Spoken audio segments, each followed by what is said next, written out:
Hello, everyone. Today, we will introduce the creation of a slider in Qt. Here, we demonstrate the horizontal and vertical sliders.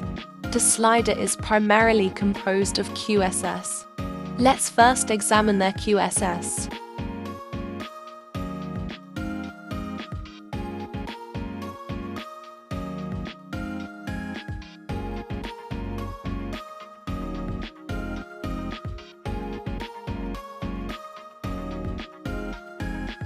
There is one thing to know here. The difference between horizontal and vertical sliders is that in this slider, groove style, the vertical slider, is assigned a width, whereas the horizontal slider is assigned a height.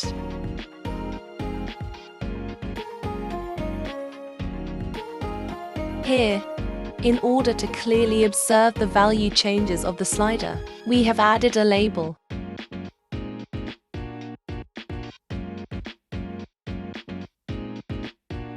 Let's take a look at the logic implementation of this label. First, establish the value range. Next, connect the slider to the label using a slot function.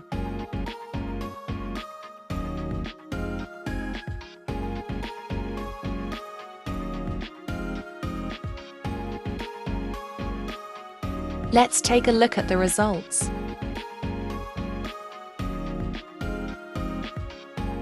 The values can be clearly seen the change in response to the slider's movement.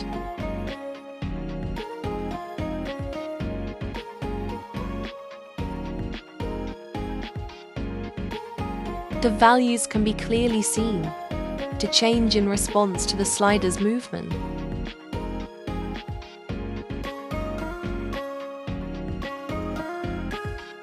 The horizontal slider does not change here, because the slot function for the horizontal slider has not been set.